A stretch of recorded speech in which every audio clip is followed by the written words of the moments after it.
in this season where there's a lot of fear and a lot of, especially in Singapore, things are changing really very fast.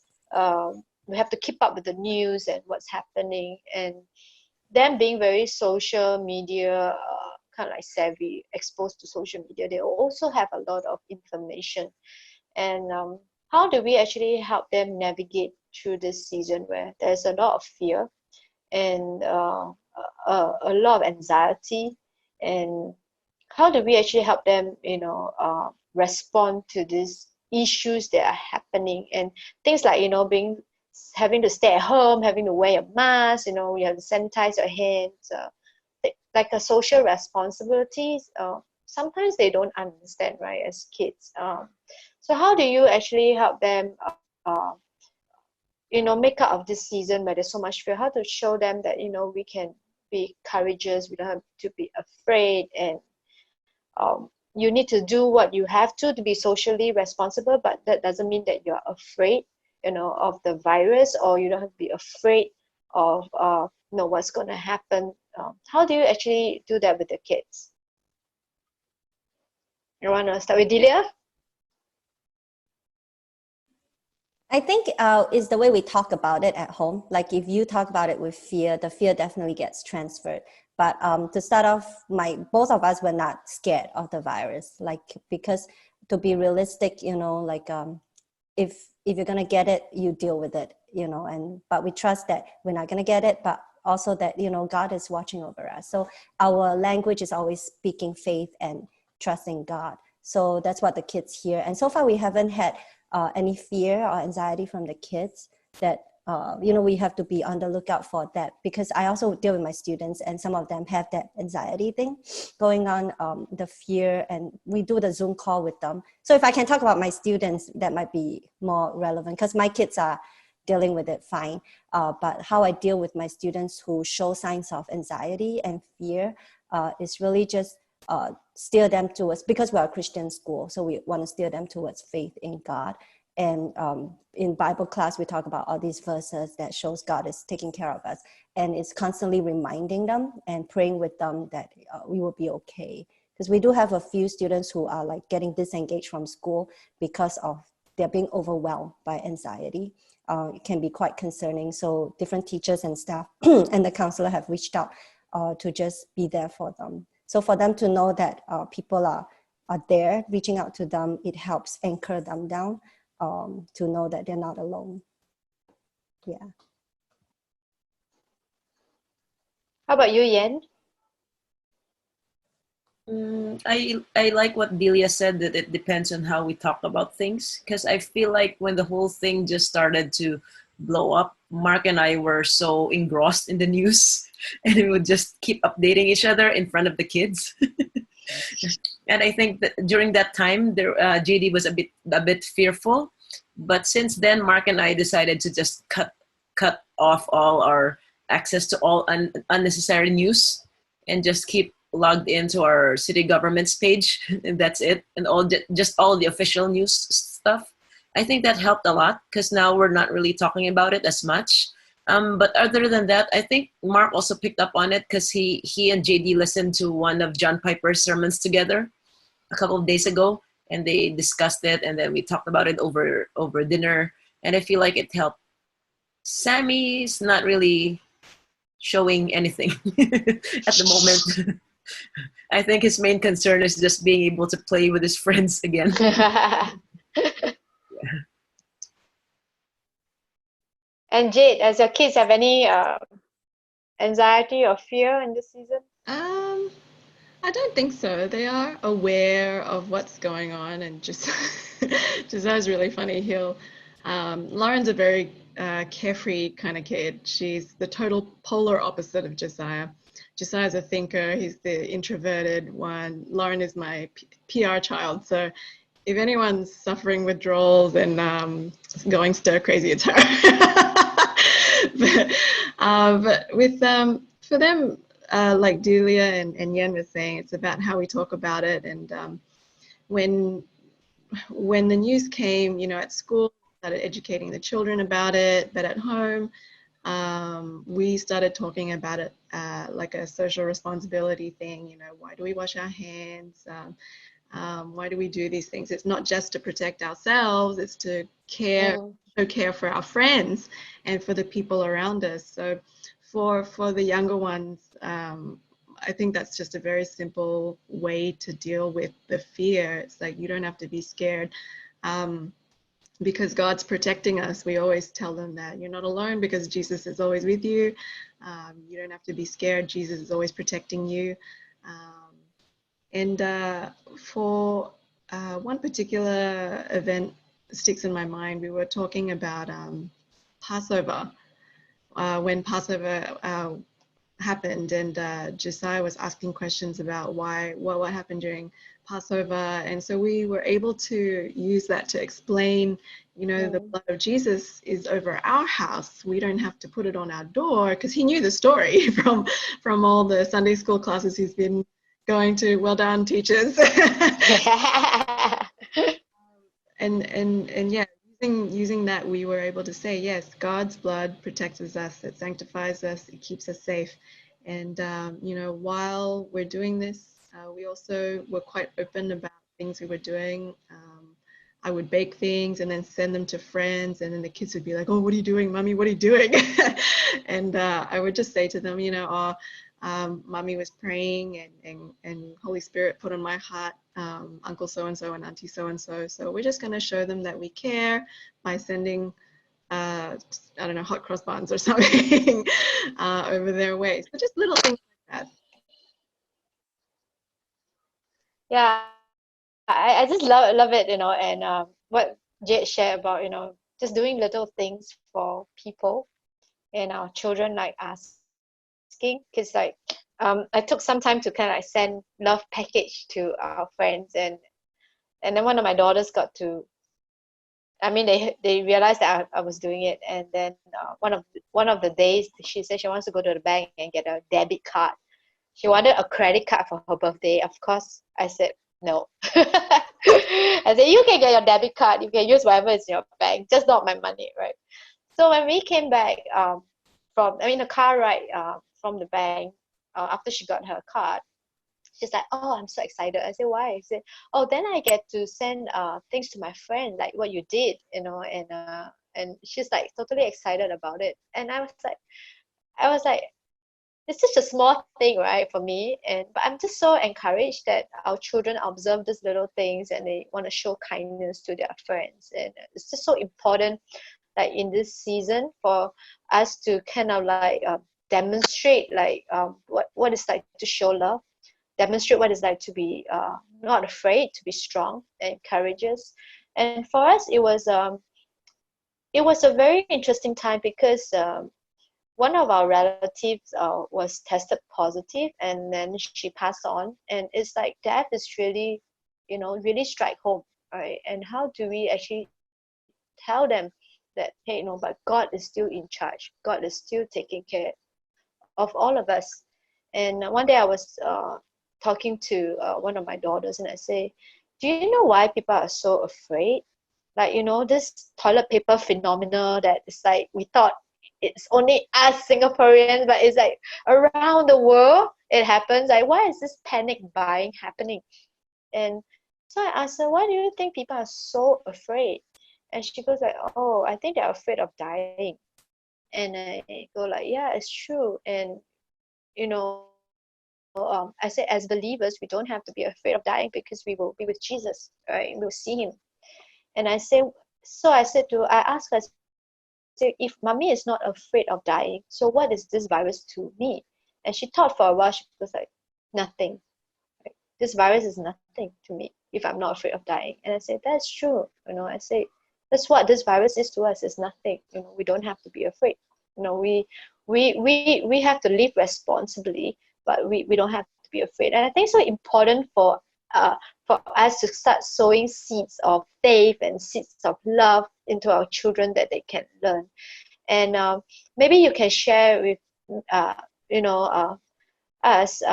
what are some of the things that you have put in intentionally, you know, to kind of like sow this seeds of the word of God, or even praying with them during this season, when they're at home all the time, what are some of the things that you realize you can do with the children to kind of like still their faith in God during this season?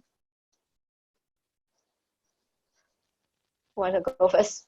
I think for us, the big thing is we shifted to church from home, right? So now my kids are all involved in running the church from home. So they are sitting there, they're listening to the messages, they are in the prayer meetings, they're doing everything. So just that I think helps them to be in it and involved. So they're not just like, oh, I go to church, but I'm in Sunday school. So what happens with the real world or the adult world doesn't really bother me or affect me. So being together, we talk about, after the service, we will talk about like things that were discussed, and we'll pray together. And every night we actually pray with the family, right? So during this time, it's a lot more of like COVID-19 related, because if it's like somebody we know who's sick or got the virus or in danger and all that, we will specifically pray for them. So the kids are like, they are aware of people that we're praying for. And also then we will share with them that, oh, so-and-so is recovered and so-and-so is fine, they don't have the virus. I think it builds their faith, because it's like, oh, we were praying for them, and then they're well now. So they see that God answers prayers and that God is protecting everyone, that we care about. So that's definitely, I feel that's building faith in their little hearts. Yep. Jade, you want to chime in? Yeah, we've been doing communion, not every night, because things just get chaotic. But we try to do it on a semi-regular basis now, and it's hard to do things that require a lot of attention with young children, even though especially at the end of the day when it's bedtime or getting close to that time of day. But we've been quite more and more intentional about, and while we do commune, we do pray for people around us, and we ask the children, is there anyone you want to pray for? If they do their whole like no, they will just say, then what's one thing that you're thankful for? And they usually come with, thank you God for keeping me safe, and little things like that. Yeah.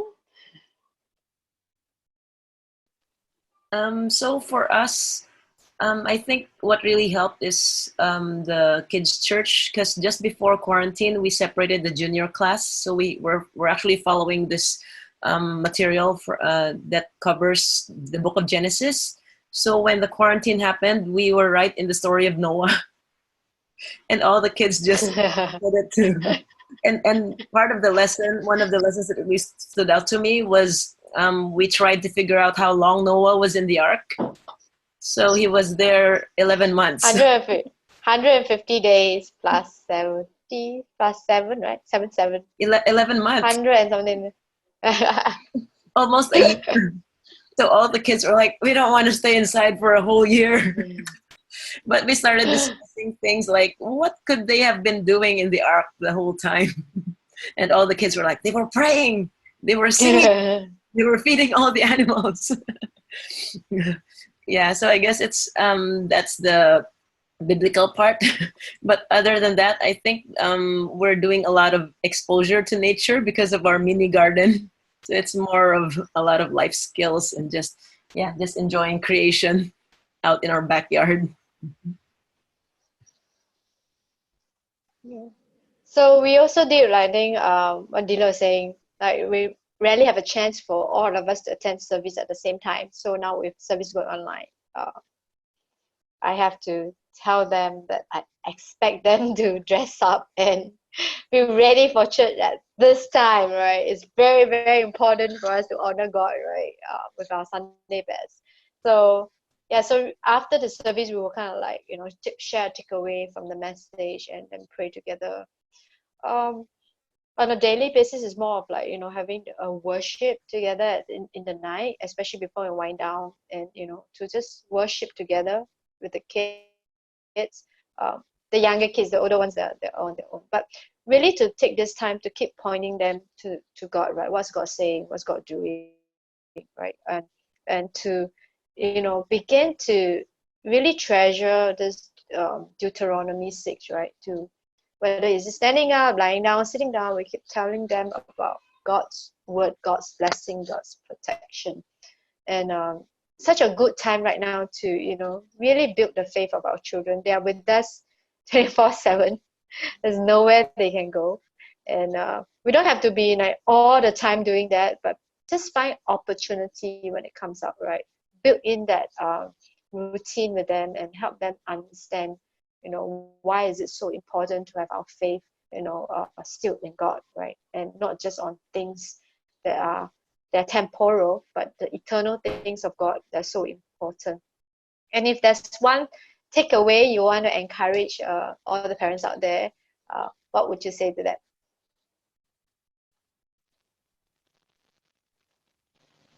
I think I would say to treasure this time and to make your kids feel treasured. It's not their fault that they're stuck at home. It's not their fault that they cannot go to school. But I feel like, it's dangerous because we are selfish people, but we sometimes make our kids feel like they're a burden to us. And I think we really need to be careful about that. Much as we don't want to be stuck at home, they don't want to be stuck at home, and it's not their fault. So we have to be careful. My advice to all parents is really to treasure your kids and make them feel treasured, so that they're not feeling like they are a burden to you during this time. So whatever we do and say, don't give the message that I don't want you here with me at home, but give the message that I love having you here with me at home, even though I need to run to the toilet to hide sometimes to get away from you. But when I'm talking to them, it's like, I love having this time with you at home. Be careful of, doing that. That's so good. Yeah. Jade? I would say, first of all, mums and dads or guardians, you can do this. Not an impossible task. It's been done many years by many people before you. I really, what Delia said really resonated with me as well. And it is true. It's very easy to make them feel like, oh, you go outside, I'm busy doing something. But yeah, just take the time to sit down with them. And I was just telling David the other day, this is a test for families, and it's a blessing to have a family space that is safe and nice and loving to come home to, because the reality is for some people that's not the case. So really just loving on your kids, treasuring the time, exactly what Delia said, really making the most of this time to build the family altar, and to do things that you couldn't do before because you just didn't have that opportunity. My kids, they were bored out of their minds. They just put on a show for us. And, it was really funny. But it's just amazing what your kids can come up with, and the little things that they say that you might otherwise miss because you might be working or running errands or busy doing other things. But yeah, just really treasure the time that we have together and build on your family.